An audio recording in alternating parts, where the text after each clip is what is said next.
Alhamdulillah pada hari ini kita bertemu kembali dalam satu seri diskusi. Kali ini saya bersama dengan rekan saya, senior saya di Himpunan Mahasiswa Islam. Beliau adalah Dr. Firdaus SH.MH. Beliau sekarang mengajar sebagai dosen di Fakultas Hukum Universitas Sultan Ageng Tirtayasa. Sebetulnya beliau juga adalah alumni Fakultas Hukum Universitas Tadulako yang setelah menyelesaikan pendidikan S1 di Universitas Tadulako, beliau hijrah ke Bandung, melanjutkan program S2 dan S3 di Universitas Pajajaran. Dan sekarang beliau berkiprah sebagai tenaga pengajar di Fakultas Hukum Untirta. Pada kesempatan ini kita juga bersama dengan teman-teman mahasiswa. Ada Gabriel Lita Masora, mahasiswa Fakultas Hukum semester 5 ya. Kemudian ada Jihan Fadila Sari Yunus yang sekarang ini ada di Kabupaten Banggai setelah libur. Kemudian ada Muhammad Mupligani yang juga salah seorang mahasiswa di Fakultas Hukum Universitas Tadulako. Kita pada kesempatan pagi ini akan berbincang atau ngobrol-ngobrol santai dengan tema problematika hukum terkait dengan pandemi COVID-19 atau COVID-19. Narasumber kita pada pagi hari ini tentu saja adalah Bapak Dr. Firdaus SH.MH yang akan memberikan pengantar dalam diskusi kita pada kesempatan ini. Pak Dr. Firdaus, Assalamualaikum warahmatullahi wabarakatuh. Waalaikumsalam warahmatullahi wabarakatuh. Apa kabar? Baik, tidak baik. Saya dengar pada hari ini sebetulnya juga sedang akan memberikan kuliah di program S2 ya? Mestinya, tapi kan pertemuannya sudah close minggu lalu, jadi sudah tidak ada. Cuma memang hari ini juga dari semalam saya di rumah itu jam 1 karena ada satu urusan pemerintahan daerah Kota Tangerang terkait kerjasama investasi di bidang listrik, tapi berbasis sampah. Itu lagi digodok kerjasamanya dan meminta bantuan untuk advice-nya. Jadi itu sedikit ya. Alhamdulillah, terima kasih karena sudah meluangkan waktu bersama kami pada hari ini, sekalian silaturahmi dengan adik-adik mahasiswa dari Fakultas Hukum Universitas Tadulako. Tadi tema yang saya sebut tentang problematika hukum, kita tahu bersama bahwa sejak 2 bulan terakhir kita dihadapkan pada satu problem yang cukup serius, yang tidak saja berdampak pada aspek-aspek kesehatan, tetapi juga punya implikasi terhadap masalah perekonomian, masalah sosial, dan tidak termasuk juga problem-problem hukum kita.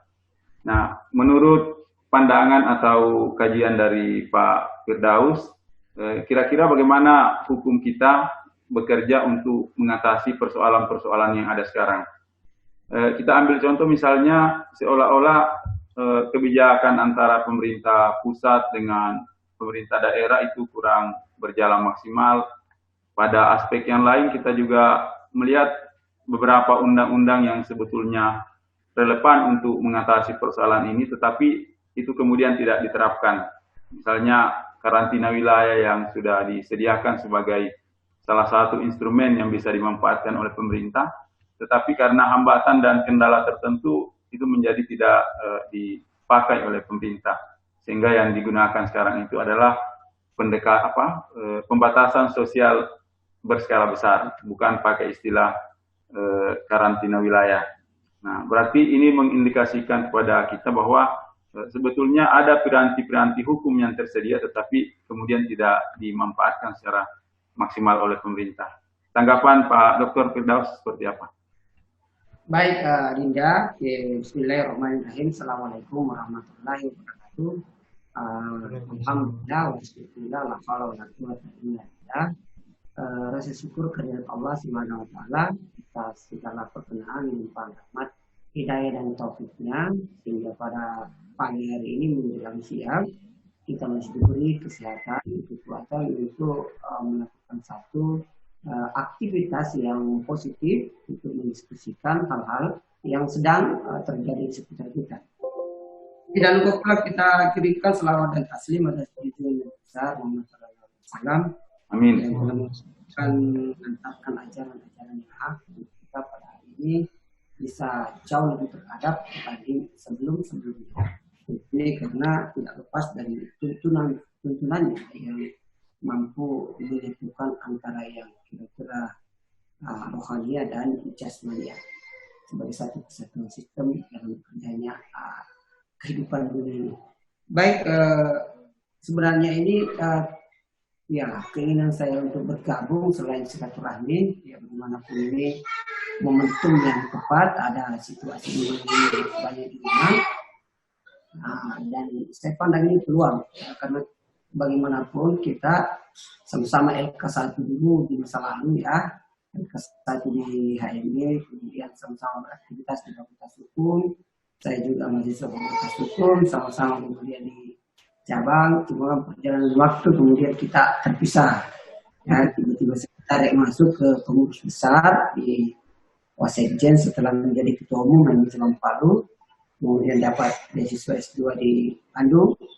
Nah, setelah itu ada peluang untuk pendaftaran dosen. Sebenarnya waktu itu ada dua peluangnya ya, kembali ke Tadulako atau di sini. Tapi kan namanya mahasiswa kere ya, saya harus pandai-pandai membaca peluang, kan, tanpa mengeluarkan ongkos. Nah, pas atau tepat waktu itu ada juga dibuka hukum tata negara di Fakultas Hukum Universitas Sultan Hasanuddin Tirtayasa. Maka kesempatan itu saya manfaatkan dengan membutuhkan ongkos hanya 60.000 dibandingkan ke Sulawesi Tengah berapa duit ya yang saya perlukan, namanya juga masih bertahan hidup. Maka saya manfaatkanlah dan alhamdulillah 2006 itu saya diterima sebagai dosen hukum tata negara di Fakultas Hukum. Disitulah kira-kira rute perjalanan itu saya. Setahun kemudian ya saya dapat kesempatan S3 lagi. Nah, kemudian di ujung waktu studi setelah proposal disertasi dapat kesempatan studi riset penelitian doktoral ke Ohio State University di Amerika, dan itu saya benar-benar manfaatkan untuk menyelesaikan disertasi saya karena kebetulan comparative study 3 negara antara Amerika, Perancis, dan Inggris, Indonesia sendiri. Itulah kira-kira sekelumit perjalanan akademik hari ini sampai di Indonesia. Kita juga bisa masuk sebagai akademisi walaupun dulunya wartawan ya, tapi itu kan kerja intelektual yang luar biasa juga. Oleh sebab itu sebenarnya pertemuan kita ini juga pertemuan mengenang masa lalu yang begitu ya begitu hiruk-pikuk yang sama sekali lucu dan gugup ya di masa lalu itu. Tapi ya setiap tantangan itu kita bisa selesaikan, dan saya pikir dalam interaksi kita selama ini nyaris tidak ada keluhan ya, apapun situasi yang kita hadapi kita tidak pernah mengeluh, dan akhirnya ya kita seperti ini hari ini sudah selesai tiganya kan, di balik kesulitan-kesulitan, dan saya pikir generasi kita itu lumayan banyak ya hari ini, Edi, Alam, dan lain sebagainya ya, yang sudah pada berkiprah di Tadulako, dan saya di luar Tadulako. Ada Muhtadi mantan Saikum juga di Unila. Kita begitu. Nah, alhamdulillah kita dipertemukan hari ini untuk satu topik. Itulah kira-kira misi utamanya memang untuk bersilaturahmi juga ya, sambil kita berdiskusi ringan lah. Kita juga mau bilang ringan, tidak juga ringan, kita mau bilang berat ya. Memang situasinya kayaknya berat mengenai pandemi ini. Nah, memang kemarin setelah kita berdiskusi memang problematika hukum di seputaran pandemi. Nah, supaya ada satu perspektif teoretik, ada optik yang kita pakai untuk melihat situasi pandemi ini. Jadi tidak sekedar melihat problematikanya saja, tapi ada sudut pandang yang kita coba optik bagaimana situasi hukum di tengah pandemi. Nah, oleh sebab itu dalam dialog ini atau dalam diskusi dengan kita ini saya ingin atau menawarkan kepada teman-teman menawarkan satu topik yang lebih sederhana untuk kita pahami bareng-bareng dan bagaimana berangkat dari paradigma itu, kemudian kita menelaah satu-satu problematika hukum. Kan tentu jauh lebih baik kalau kita berangkat dari satu sudut pandang teoretik melihat fenomena saat ini, fenomena hukum saat ini di tengah pandemik. Selain pandemik itu sendiri sebagai satu objek yang memunculkan begitu kompleks masalah yang dihadapi oleh hampir semua negara di dunia. Nah, apa yang saya ingin tawarkan itu adalah soal kira-kira negara hukum dalam situasi COVID. Bagaimana negara hukum dalam situasi COVID. Sehingga sudut pandang yang kita pakai adalah melihat dari sisi teori negara hukum, melihat itu COVID sendiri. Karena kenapa? Nah, kalau kita bicara paradigma negara hukum, mau situasi normal, mau situasi abnormal, hukum harus tetap selalu menjadi panduan dalam mengelola setiap masalah. Oleh sebab itu, saya ingin memotret dari sisi itu, bagaimana negara hukum mengelola masalah ini dari situasi-situasi abnormal. Kan? Nah, saya ingin memulai bahwa kalau dalam situasi normal, kan, pasal 1 ayat 3 Undang-Undang 45 sudah sangat tegas menyatakan bahwa negara Indonesia negara hukum. Nah, dalam membicarakan soal negara hukum, ada 3 poin penting yang selalu dipakai. Yang pertama adalah soal proteksi to human right atau perlindungan hak asasi manusia. Kita kira-kira hakikat pertama dari sebuah negara hukum. Yang kedua, saya menilai ya hukum dalam definisi rule of law maupun legal. Saya mencoba menggunakan sebagai sesuatu yang silih berganti untuk memotret masalah ini. Yang kedua adalah ada pembagian penyelesaian kekuasaan. Artinya tak pakem struktur fungsi kekuasaan negara itu tetap menjadi satu yang tidak bisa dikesampingkan. Yang ketiga adalah equality with the law, sebagaimana dalam rule of law bahwa semua tetap sederajat di depan hukum. Biasanya kalau dalam civil law kan dipertegas adanya peradilan administrasi. Saya pakai adalah equality before law dalam konteks diskusi kita atau bincang-bincang kita hari ini. Nah, memotret dari itu kira-kira fundamental negara hukum. Lalu bagaimana dengan situasi saat ini, situasi COVID yang abnormal? Sebenarnya kalau kita bicara abnormal, dalam pembelajaran hukum yang kita temui atau yang kita selalu lakoni, kita memang selalu ada situasi-situasi darurat. Bahwa ada situasi normal, kita tidak pernah tutupi. Tadi Saudara Adinda Dr. Ahmad Bakri itu sudah menunjukkan hal itu.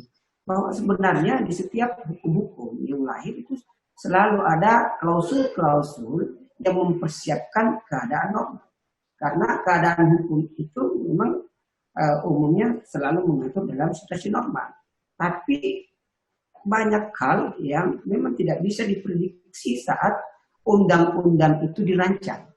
Oleh sebab itu selalu ada klausul-klausul hukum apapun yang kita pelajari, mau hukum pidana, mau hukum perdata, hukum tata negara, semua dimensi hukum itu selalu ada klausul-klausul abnormal, selalu disiapkan ketentuan itu. Karena memang kita sebagai manusia tidak mungkin bisa menangkap itu peristiwa-peristiwa yang akan terjadi kemudian. Nah, kalau mungkin dibawa ke spiritualnya, dalam hidup ini satu dijangkau logika 99 misteri.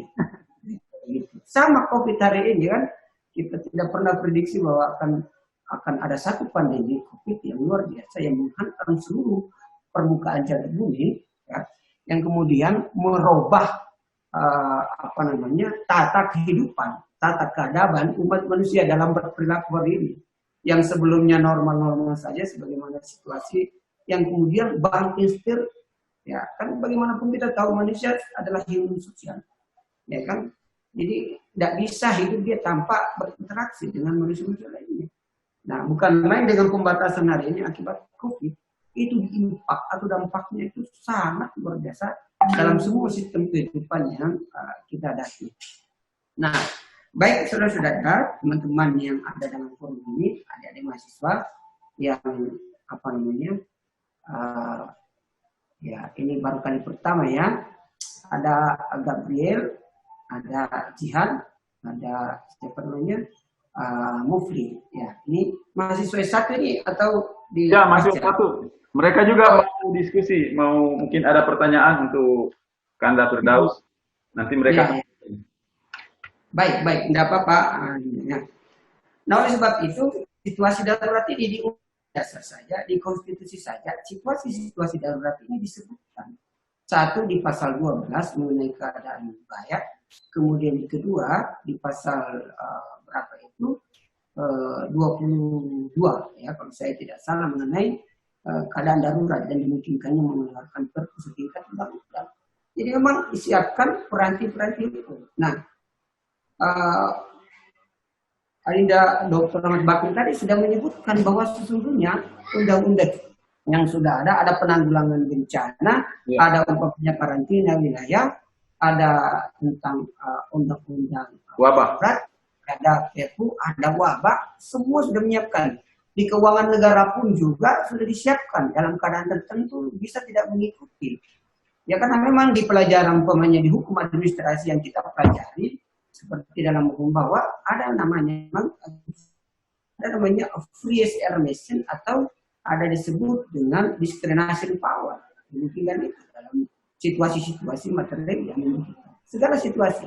Betapa berbahayanya kira-kira satu keadaan hukum dan betapa tidak bermanfaatnya satu norma hukum jika piranti-piranti keadaan-keadaan mendesak untuk keselamatan umat manusia, untuk keselamatan warga negara itu tidak disiapkan. Karena tidak mungkin aturan-aturan yang dipersiapkan untuk situasi normal. Ya, bisa tidak kira-kira sudah darurat, keadaan sudah mendesak, timeline waktu penanganan sudah harus segera, tapi tidak ada norma hukum yang bisa menjangkau. Di sisi lain, setiap tindakan perbuatan dalam negara hukum harus berbasis norma. Gitu kira-kira. Jadi kalau ada tindakan tidak berbasis norma, ada tindakan darurat yang ditempuh oleh pemerintah atau siapapun itu mengambil kebijakan yang memiliki otoritas, tapi tanpa dasar hukum, umpamanya setidaknya hukum darurat itu, maka juga itu sama dengan pelanggaran hukum berat. Kira-kira begitu. Nah oleh sebab itu, negara hukum itu sudah mengantisipasi bahwa tidak semua keadaan yang diprediksi atau direncanakan menurut nalar yang wajar, itu mampu menjangkau semua keadaan-keadaan di masa yang akan datang. Maka oleh sebab itu, Jelinek mengatakan begitu. Pasti dibutuhkan kebijakan-kebijakan, pasti dibutuhkan tafsir-tafsir norma untuk merasionalisasi satu keadaan, ya kan? Atau biasa disebut gestur shock, atau dalam aliran hukum alam biasa disebut rational standard of conduct. Jadi, kan kalau hukum alam basisnya nalar. Dalam eksekusi mengambil yang kemudian dijadikan prinsip-prinsip dasar yang kedepannya dirumuskan menjadi prinsip-prinsip umum untuk mengatur keadaan-keadaan di masa yang akan datang. Itu terutama terjadi di common law system ya. Maka putusan-putusan pengadilan menjadi sumber rujukan utama untuk mengatur keadaan-keadaan yang akan datang. Tapi tidak menutup kemungkinan itu akan merumuskan standar hukum yang umum. Itu kira-kira seperti umpamanya di dalam buku Afinse ya, Introduction to the Constitutional Law, disebutkan bahwa 3 meaning the rule of law. Dan kemudian dijelaskan lagi bahwa 3 meaning the rule of law itu, atau negara hukum itu, itulah yang disebut dengan the formula of constitution, yang dirumuskan dalam civil law system. Kira-kira. Nah, oleh sebab itu, kalau kita potret dari negara hukum, dan situasi darurat ini adalah satu kesatuan dalam perspektif negara hukum. Artinya negara hukum juga punya cara. Nah, saya ingin memotret satu. Umpamanya dari sisi hak asasi manusia, sebagaimana yang di dalam negara hukum. Nah, kalau kita lihat hari ini dengan pembatasan-pembatasan itu, seperti umpamanya pembatasan berkumpul, pembatasan beribadah, ya kan? dan semua aktivitas-aktivitas pembatas ruang gerak untuk kita lintas mencari rezeki, mempertahankan kehidupan, untuk mengembangkan diri, itu semua dimensi yang ditabrak itu, kebijakan itu adalah dimensi asasi manusia yang kira-kira mau tidak mau ya terpaksa dilakukan. Untung belum bergeser ke sipil, karena kalau sudah bergeser ke sipil toleransinya tidak punya, dan mungkin tidak mempertimbangkan bagaimana menyiapkan ketika orang dilarang bergerak, ditutup bergerak seperti lockdown. Kenapa lockdown tidak menjadi pilihan dan kenapa PSBB? Itu kita harus lihat secara bijaksana antara pilihan-pilihan lockdown atau karantina wilayah yang ada di undang-undang dengan pilihan kemudian pemerintah mengeluarkan peraturan pemerintah menetapkan pembatasan sosial PSBB. Saya kadang suka salah sebut PSBB, Pendidikan Sejarah Perjuangan Bangsa. Ya, karena pengaruh masa lalu. PSBB. Akhirnya antara PSBB dengan PSBB ini kadang suka saya diketawai oleh orang karena suka saling tukar. Ya, suka dulu pelajaran PSBB. Ya, saya senang sekali juga. Makanya itu agak sedikit mengganggu memori saya ketika muncul istilah ini populer kan pembatasan sosial berskala besar yang ada dalam program pemerintah. Kenapa kebijakan-kebijakan itu ditempuh? Kira-kira tentu ada pertimbangan, ada kalkulasi yang dipertimbangkan oleh pemerintah. Kira-kira begitu. Mungkin karena mungkin ada ini sepertinya mungkin mau bertanya ini. Mungkin ya silakan mungkin ya supaya di komunikasi langsung dengan Kanda. Ya. Berinteraksi langsung ya, siapkan dulu bahan untuk mencatat bahan. Ya, baik, sebelumnya terima kasih kepada Pak Rahmat Bakri yang telah memberikan kami fasilitas untuk dapat berdiskusi dengan Bapak Firdaus, dan juga tentunya terima kasih pula kepada Bapak Firdaus yang telah menyampaikan materi dengan lugas kepada kami semua sehingga kami dapat dengan mudah mengerti. Nah, tadi Bapak telah menyampaikan mengenai konsep negara hukum dan juga perlunya penerbitan instrumen hukum untuk menjadi dasar bagi pemerintah dalam melakukan penanganan pandemi COVID-19 di Indonesia. Nah, berkaitan dengan penanganan COVID di Indonesia, Pak, pemerintah beberapa waktu yang lalu telah menerbitkan Perpu nomor 1 tahun 2020 tentang kebijakan keuangan negara dan stabilitas sistem keuangan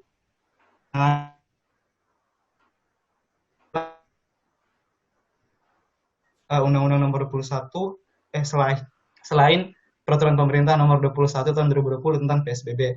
Nah, pertanyaan saya, Perpu nomor 1 tahun 2020 ini telah disahkan menjadi undang-undang. Padahal menurut beberapa ahli, terdapat celah untuk melakukan perbuatan korupsi di Perpu nomor 1 tahun 2020 ini.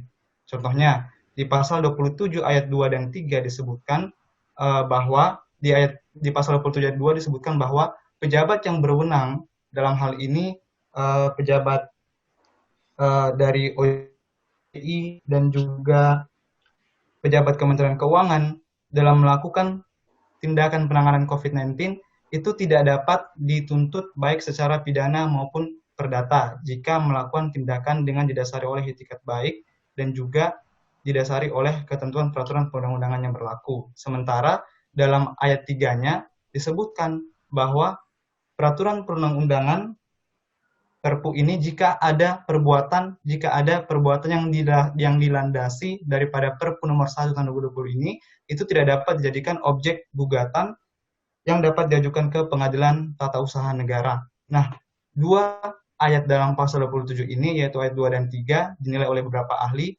sebagai pasal yang memberikan imunitas sempurna terhadap pejabat yang berwenang dan juga memberikan negara imunitas yang sempurna pula, sehingga rakyat tidak dapat menggugat negara dikarenakan pasal 27 ayat 3 ini. Nah, menurut Bapak, apakah ini termasuk salah satu instrumen hukum yang tadi telah Bapak sampaikan bahwa dimaklumi apabila terdapat beberapa hal yang dinilai itu invalid lah istilahnya. Nah, apakah menurut Bapak pasal 27 ayat 2 dan 3 ini termasuk instrumen hukum yang ada invalidnya atau menurut Bapak sudah merupakan kebijakan yang tepat kepada pemerintah. Ya, terima kasih sebelumnya. Baik. Bagaimana kan Dok? Kita tampun dulu untuk 3 orang atau mau langsung dijawab? Boleh juga, atau siapa tahu ada yang lain, atau Ya. kalau bisa. Ya, supaya waktu kita lagi efisien karena waktunya terbatas. Mungkin Jihan dulu atau Gabriel? Siapa duluan? Jihan ya. Saya, Pak. Oh ya, Gabriel, silakan Saya. Gabriel. Oh ya. Baik, sebelumnya selamat pagi dan terima kasih atas kesempatan yang diberikan. Seperti yang Mufligani bilang tadi, kita patut bersyukur bahwa kita diberikan kesempatan untuk mendapatkan berbagai informasi tentang problem hukum dan suatu kebanggaan juga bahwa kita bisa berdiskusi langsung dengan dosen selain dosen di Fakultas Hukum. Baik, Pak. Sekarang ini dalam menghadapi pandemi COVID-19 ini, seperti yang Bapak katakan, sudah seharusnya kita sebagai negara hukum menyediakan berbagai kebijakan-kebijakan yang dilaksanakan oleh pemerintah. Dan menurut saya itu merupakan jurus jitu dalam bidang hukum di mana dalam menghadapi pandemi ini. Nah, seperti yang kita ketahui sekarang, Pak, banyak masyarakat dengan adanya berbagai kebijakan-kebijakan seperti yang kita ketahui, beberapa saat yang lalu Presiden Jokowi sebagai kepala beberapa keputusan Presiden untuk menangani COVID ini sendiri. Nah, dengan banyaknya kebijakan yang dikeluarkan atau dengan banyaknya produk-produk hukum untuk mengatasi pandemi ini, justru Pak membuat masyarakat dan membuat takut masyarakat. Karena yang ditakutkan masyarakat, Pak, jangan sampai dengan banyaknya aturan-aturan atau kebijakan-kebijakan yang dibuat, malah membuat masyarakat bingung dan membuat masyarakat banyak yang tidak patuh dengan kebijakan-kebijakan yang ada. Terlebih masyarakat juga memiliki pandangan bahwa kebijakan pemerintah nantinya akan membuat mereka melakukan kebijakan itu dengan tidak sinkron, Pak. Contohnya, Pak, dengan dikeluarkannya aturan Permenkes nomor 9 tahun 2000 tentang pedoman PSBB dalam rangka percepatan penanganan COVID-19, di mana ada lampiran pada poin D disebutkan bahwa pengemudi ojek online hanya bisa mengangkut barang, sedangkan penumpang tidak diperbolehkan, Pak. Nah, dengan dikeluarkannya Permenkes ini, di daerah Jawa atau Jakarta khususnya yang sangat banyak korban atau yang banyak yang positif terdampak Corona sendiri, Pak, sehingga di Jakarta kita ketahui sendiri bahwa PSBB diberlakukan di sana. Dan dari aturan Permenkes tersebut dikeluarkan pula Pergub DKI, yaitu yang menyatakan bahwa pengemudi ojek online hanya bisa mengangkut barang, sedangkan penumpang tidak diperbolehkan, Pak. Jadi aturannya seperti itu. Nah, pertanyaannya? Pertanyaannya, Pak. Setelah dikeluarkan aturan itu, muncul berita, Pak, bahwa oleh Menteri Perhubungan, yaitu Luhut Panjaitan, memperbolehkan bahwa ojek online ini bisa mengangkut penumpang, Pak, tidak hanya barang. Jadi ini yang menimbulkan keresahan di masyarakat, di mana sebenarnya apa inti dari kebijakan ini? Apakah penumpang itu sebenarnya diperbolehkan untuk naik ojek online atau tidak, Pak? Jadi bagaimana tanggapan Bapak menanggapi kasus tersebut, Pak? Karena di masyarakat masih simpang siur bahwa ada kabar bahwa Menteri Perhubungan membolehkan, sedangkan aturan dari Permenkes sendiri melarang bahwa ojek online dapat membawa barang. Sekian, Pak. Terima kasih. Sudah bisa ditangkap, Gabriel. Terima kasih. Saya pindah ke Jihan. Mungkin ada yang mau disampaikan, Jihan. Silakan. Assalamualaikum warahmatullahi wabarakatuh. Terima kasih kepada kesempatan. Ini Jihan dari live dari Bangga ini, kan, Firdaus. Saya harus tersebar semua. Jadi kuliah begini terus. Kuliah baik di Pasca maupun di S1. Ada yang di Sumatera, ada yang di Jawa. Pokoknya sudah pada tersebar. Atau di aktif kuliah. Ya, silakan, terima Jihan. kasih, Pak. Kesempatan yang diberikan kepada saya. Pertanyaan saya cukup simpel. Saya ingin menanyakan, kan di beberapa kota di Indonesia penerapan PSBB kurang berjalan dengan baik atau bisa dikatakan dengan gagal. Mengapa PSBB masih tetap dilaksanakan atau masih diberikan waktu perpanjangan? Padahal menurut saya PSBB ini sungguh tidak berjalan dengan baik. Begitu Pak pertanyaan saya. Ya, Baik ya. ya terima kasih Jihan. Saya ulangi Kanda atau sudah dicatat tadi? Boleh diulangi untuk Ya, stressing. pertama tadi dari Mupli intinya mempertanyakan tentang Perpu nomor 1 tahun 2020 yang sekarang sudah disahkan dengan undang-undang. Terutama pasal yang memberikan imunitas kepada para pejabat pengguna keuangan. Yang kedua, kalau dari Gabriel yang saya tangkap bahwa tampak tidak sinkronnya kebijakan antara satu kementerian dengan kementerian yang lain. Mungkin nanti Kanda Firdaus beri komentar dari perspektif hukum administrasinya. Baru yang ketiga dari Jihan bertanya tentang efektivitas PSBB. Menurut beliau kalau memang ini sudah tidak efektif, ya mungkin perlu ditinjau atau diterapkan kebijakan yang mungkin relatif bisa lebih efektif bagi masyarakat. Itu tadi Kanda 3 pertanyaan yang sempat saya catat. Baik ya, saudara-saudara. Ya. Yang pertama tadi dari Pak siapa? Dari Pak Mufli. Indah kita Muhammad Mufli. Ya, Muhammad Mufli ini soal bagaimana pasal 27. Dulu juga ada undang-undang Perpu yang sempat untuk kalau saya tidak salah di 2008 itu saat situasi ekonomi terutama di soal keuangan ya. Kemudian Pak SBY juga mengeluarkan satu Perpu yang salah satu isinya juga sebenarnya ini membebaskan KKSK itu dari tanggung jawab hukum. Nah, memang tekanannya kalau dilihat itu niat baik ya, niat baik dan niat jahat. Sebenarnya kan kalau kita crime antara pidana dengan selalu diukur dari niat jahatnya. Kan kalau kita lihat di tindak-tindak pidana korupsi, kenapa kemudian Undang-Undang Nomor 30 2014 tentang administrasi pemerintahan itu kalau kita lihat selalu ada tidak boleh langsung ke penindakan ya sebelum dulu ada api. Nah ini untuk mendefinisikan coba karena tidak sedikit administrasi negara itu takut bergerak, ya sangat gampang bergerak karena terdefinisikan memperkaya orang lain. Gitu. Dalam beberapa kasus yang saya pernah tangani karena ketakutan itu sampai kreativitas yang sesungguhnya mampu mendorong mungkin kesejahteraan rakyat, pelayanan fasilitas publik itu bisa terlayani dengan baik, tetapi karena ketakutan aspek pidana ini yang menjadi penyebab kreativitas pemerintah menjadi hilang.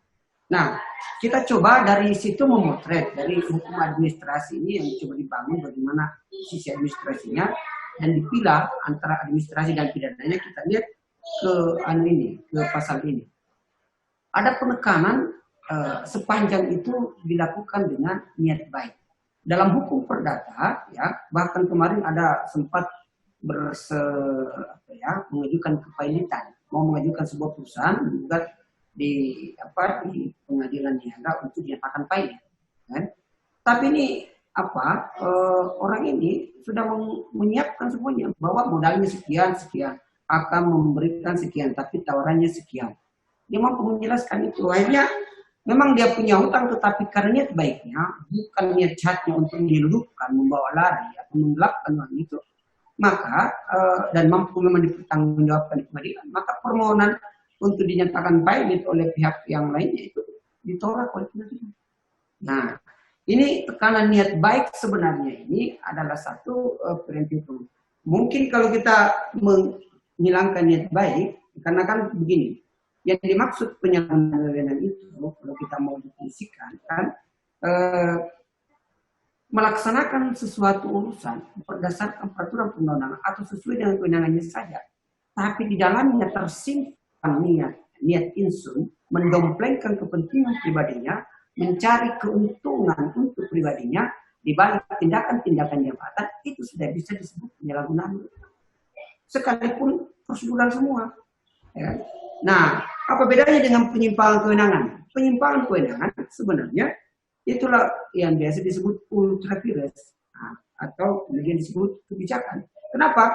Karena tidak ada secara formal ketentuan-ketentuan hukum yang memberi kewenangan untuk melakukan satu perbuatan, tapi karena tuntutan keadaan, tuntutan yang memaksa terkait dengan fungsi tugas dan jabatannya, maka dipaksa untuk mengambil satu kebijakan. Nah, itu padanya itu niat baik. Tidak ada aturan hukum yang secara tegas. Tapi karena kalau tidak diambil keadaan ini, maka ada dampak sosial atau ada dampak publik yang sangat berbahaya. Yang mana kira-kira dipilih? Nah, setelah umpamanya dilakukan untuk mengatasi situasi publik ini, karena begini, perlu dipahami, ini pergerakannya radikal sekali dan kecepatannya luar biasa.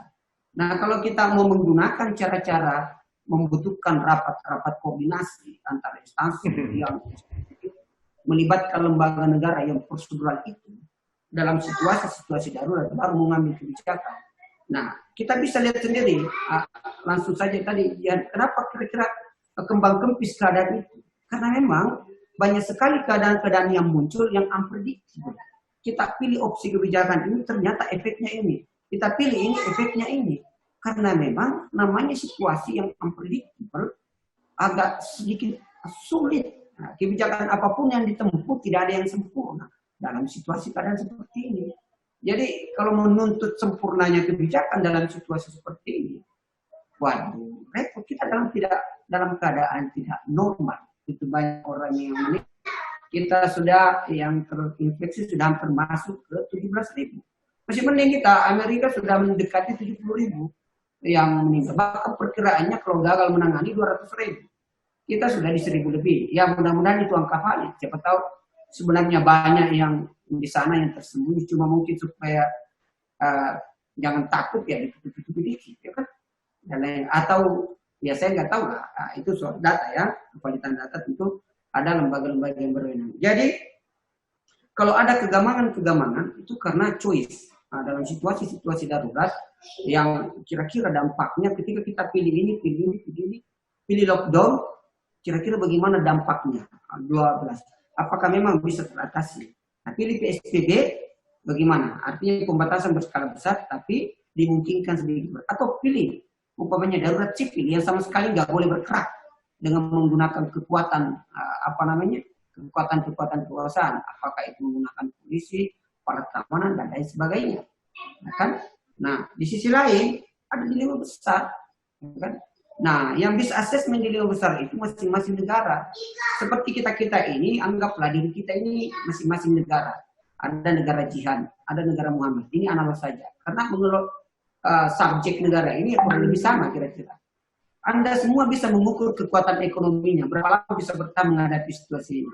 Anda semua bisa mengukur kekuatan ekonominya. Berapa uang kesehatan yang saya perlukan untuk menangani situasi ini. Anda semua pasti bisa juga mengukur kira-kira berapa kira-kira dana talangan yang saya perlukan dan apa kira-kira sumber daya yang saya persiapkan untuk menyiapkan atau menghadapi itu. Jika ada krisis di sisi lain, ya sebagai subjek kan saudara mau bertahan hidup kan, mau menyembuhkan dirinya dari segala apapun. Nah oleh sebab itu memotret negara itu bisa juga kita menganalogkan diri kita, memotret diri kita, mengelola masalah. Cuma kan bedanya individu saja. Ini kan kalau ini organisasi besar yang tentunya tingkat kepentingannya besar. Oleh sebab itu baru kita bijaksana kalau kita potret dari luar. Dan ternyata ya memang dari sisi ekonomi untuk mengantisipasi situasi ini kita nggak bisa menuntut sama yang kira-kira langsung lockdown yang memiliki kekuatan ekonomi mungkin 1 tahun pun 2 tahun pun bisa disubsidi warganya yang kurang mampu.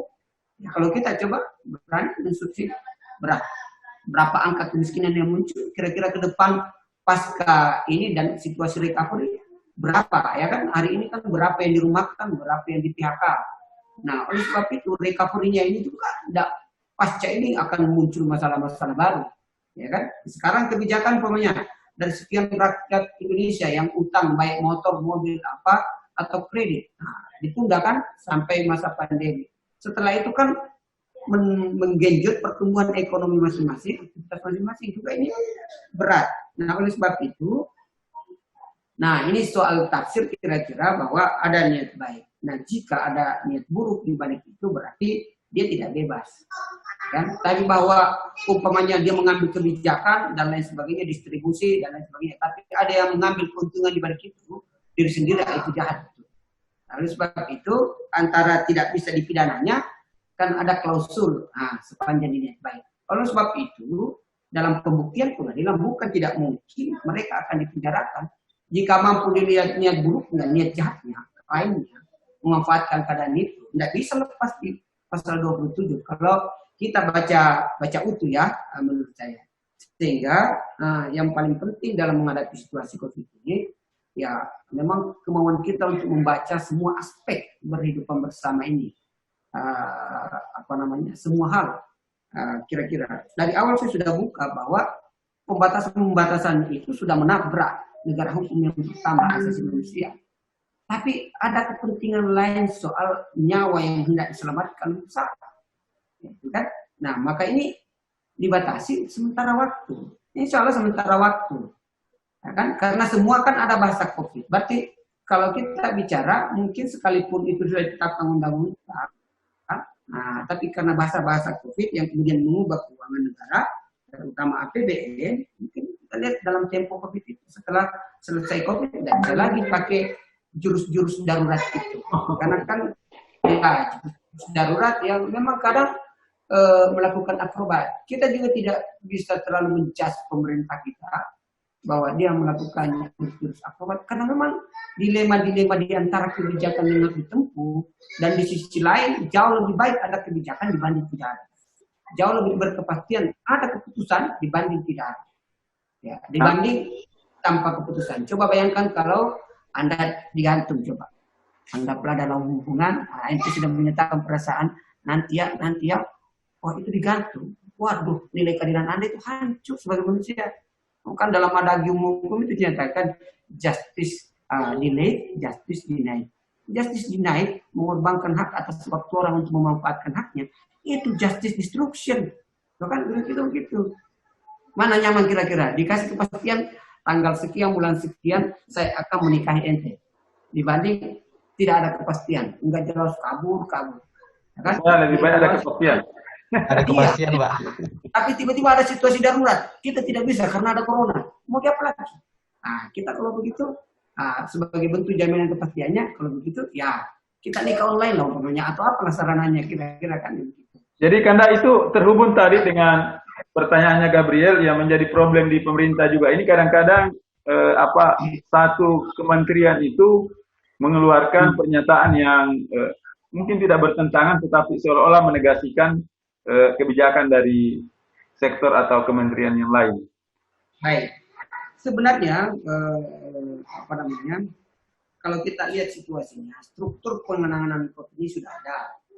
Oleh sebab itu, sebaiknya sektor-sektor yang lain itu jangan terlalu boros pernyataan. Bagaimanapun mereka itu adalah pejabat publik.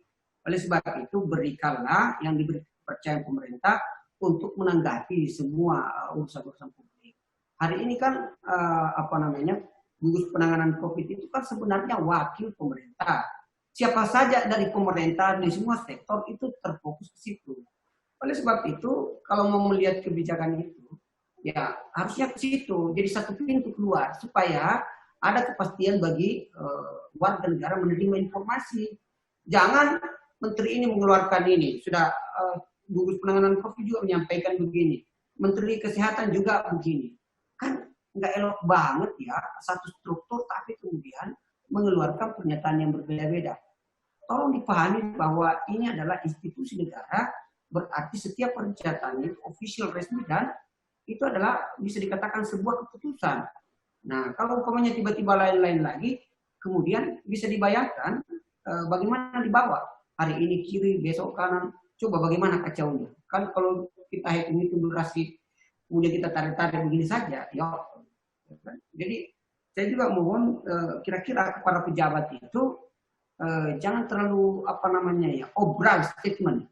Sebagai pejabat publik betul-betul harus panik dan menangani situasi ini karena sudah dibentuk satu organ darurat.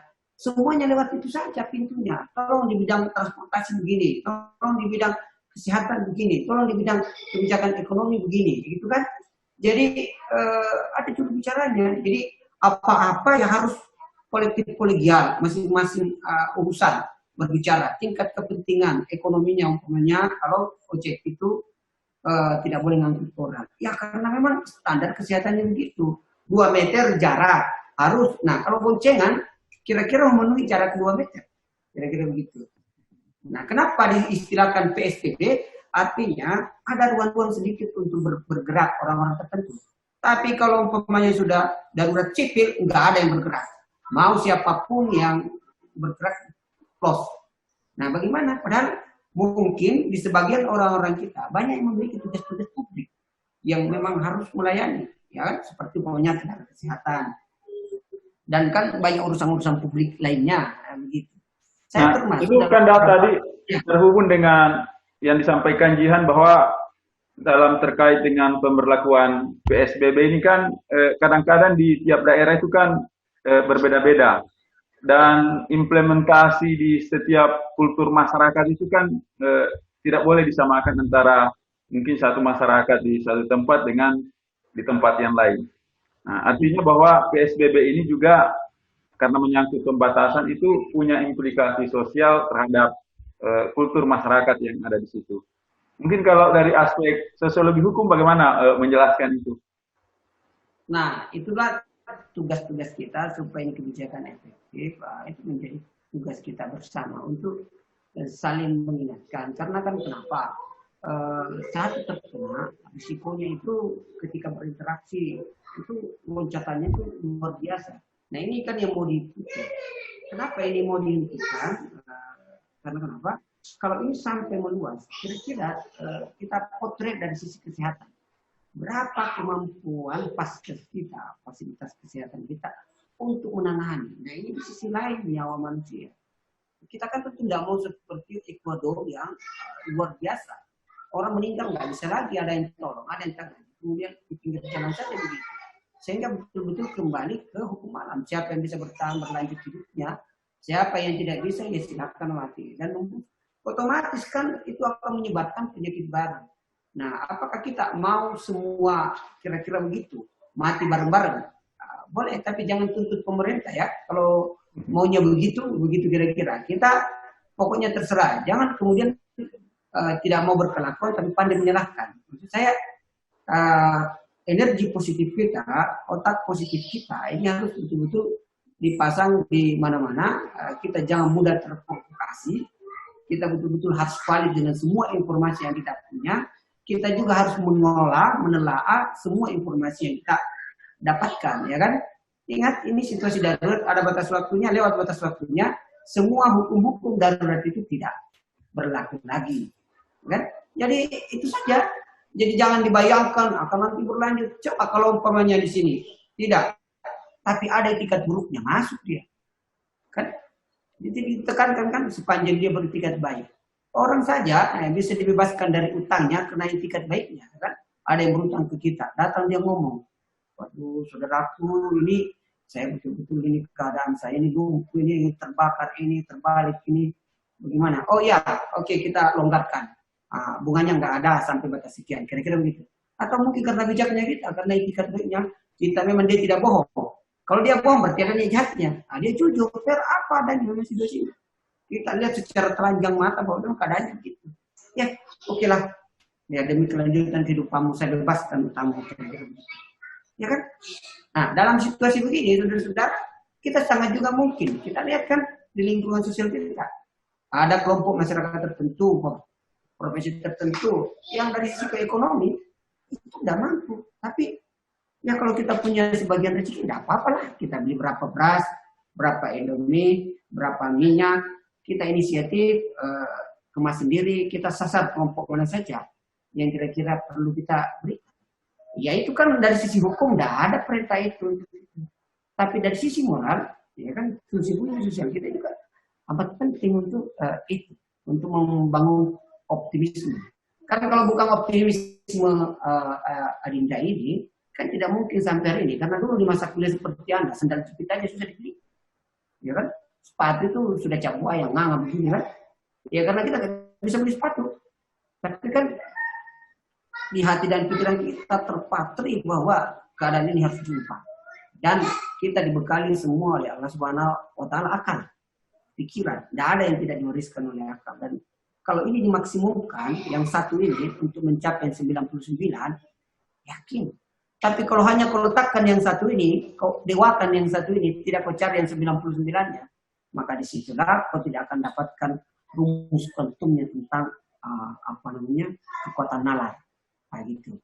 Jadi apa-apa di muka bumi ini tidak bisa semuanya dipecahkan oleh nalar. Contohnya tadi, situasi darurat ini kita tidak pernah pikirkan sebelumnya.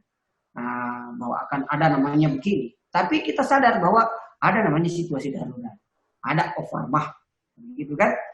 Nah, oleh sebab itu overmah itu mudah-mudahan batas waktunya nggak jauh-jauh. Dalam overmah ya negara-negara hukum overmah yang berlaku juga, darurat hukum juga yang berlaku. Itulah kira-kira negara hukumnya, ya kan? Hak asasi manusia kita sangat dibatasi, tapi ya demi untuk kepentingan hak asasi manusia yang lebih besar, hak atas kesehatan yang lebih besar. Coba kalau seluruh aset bangsa ini warga negaranya mati, berarti kita bisa hapus sebagai bangsa. Jadi kita harus bahu-membahu ini untuk menghadapi COVID menurut saya. Ya, sama-sama kita hadapi, sama-sama kita mengedukasi lingkungan sekitar kita. Karena kita orang hukum ya kita memotret apa-apa dari sisi hukum kebijakan. Ya sama-sama kita positif melangkah bareng-bareng. Ya biarlah Pak Jokowi jadi imamnya, kita di belakangnya bergandengan tangan. Kurangi dulu untuk sementara saling menyalahkan yang memunculkan sikap negatif kita, yang akhirnya daya tahan tubuh kita jadi turut menurun karena stresnya kita yang muncul dalam menyikapi berbagai isu yang mungkin kebenarannya belum teruji, gitu kira-kira teman-teman. Jadi saran saya begitu untuk menghadapi situasi ini. Kenapa saya nikmati sekali? Saya sidang saja sebagai tim ahli DKPP di rumah terus. Sidang ke Sulbar, sidang ke Sulawesi Selatan, sidang ke Aceh, ini dari rumah kendalinya. Wow, pokoknya. Tapi ternyata apa yang saya dapat, situasi-situasi pembuktian itu bisa terukur terang sekali. Seperti kita berdialog saat ini kan terang.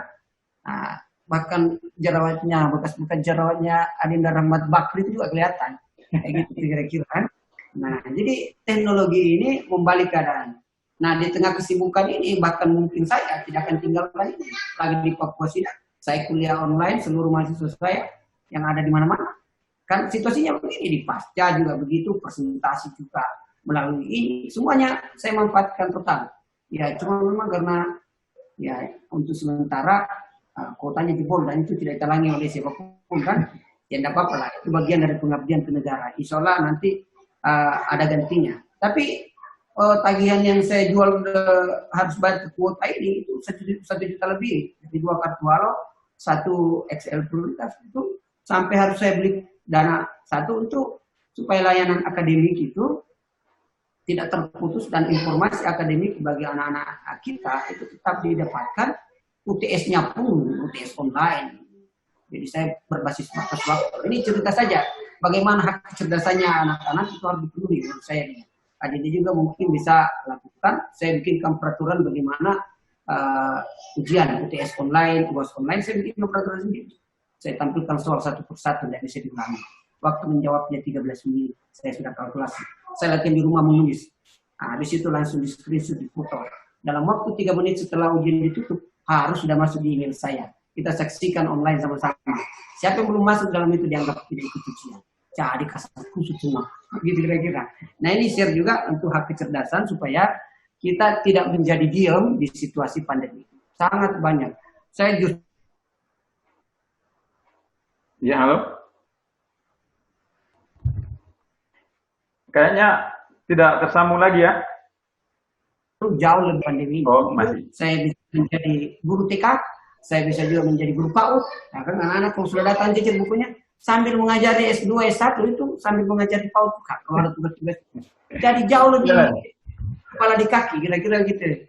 Tapi maksud saya betapa berharganya waktu kita mampu melakukan banyak aktivitas kan, yang sangat merugi bagi orang-orang yang menyanyiakan waktu. Ya alhamdulillah justru ini jurnal juga tetap jalan, penulisan buku juga tetap juga dikembangkan terus ya. Review jurnal juga karena ada beberapa saya menjadi review jurnal di perguruan tinggi, jalan semua. Karena kenapa di rumah? Itu kira-kira gitu. Tidak menggunakan time waktu untuk habis.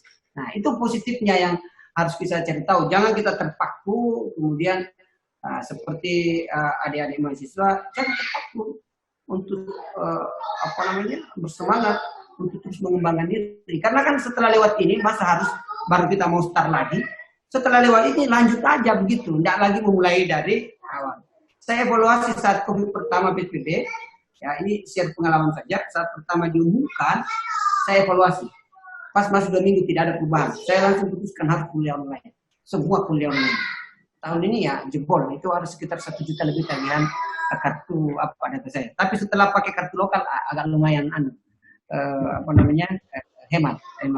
Ya, terima kasih Kanda karena waktu kita terbatas. Ya. Mungkin teman-teman mahasiswa ini ada yang masih mau kuliah online lagi dengan dosennya di saluran yang berbeda. Ya. Sebenarnya itu ada beberapa catatan tadi yang disampaikan oleh Kanda Firdaus. Pertama bahwa dalam keadaan yang tidak normal seperti sekarang ini, tentu kita tidak bisa juga menerapkan hukum secara normal. Dan memang hukum-hukum tertulis itu selalu tidak mampu mengikuti perkembangan di dalam masyarakat. Jadi masyarakatnya, keadaan masyarakat jauh berkembang, sementara hukum tertulis itu selalu terbelakang untuk mengikuti itu. Nah, sehingga diperlukan memang hukum-hukum yang sifatnya diskresional untuk mengatasi keadaan-keadaan yang tidak normal itu. Yang lain tadi, Kanda Firdaus banyak memberikan inspirasi bagi kita semua. Beliau sekali lagi saya sampaikan adalah alumni Fakultas Hukum Universitas Tadulako. Beliau angkatan 95, saya di bawahnya 97. Alhamdulillah sekarang beliau berkiprah di tempat lain di Provinsi Banten, walaupun juga tiap hari itu ada ke Sulawesi Selatan, ke Sulawesi Barat, bahkan ke berbagai daerah. Semoga suatu saat Kanda Firdaus bisa jalan-jalan ke tempat kami dan bisa bertemu langsung dengan adik-adik ini secara langsung, insya Allah setelah situasi sudah mulai membaik. Terima kasih kepada Jihan Fadilasari yang sudah bergabung. Mungkin sementara final test ini, tapi menyempatkan waktu untuk gabung di sini. Mupli juga, kebetulan mereka ini sedang memprogram mata kuliah saya. Mudah-mudahan ini bukan keterpaksaan sampai dia ikut di sini. Termasuk juga Gabriel, selamat siang. Dan saya akhiri pertemuan kita pada kesempatan hari ini. Billahi taufiq wal hidayah. Wassalamualaikum warahmatullahi wabarakatuh. Waalaikumsalam warahmatullahi wabarakatuh. Terima kasih Pak. Terima kasih. Ya, sama-sama. Sampai jumpa lagi nanti. Insyaallah.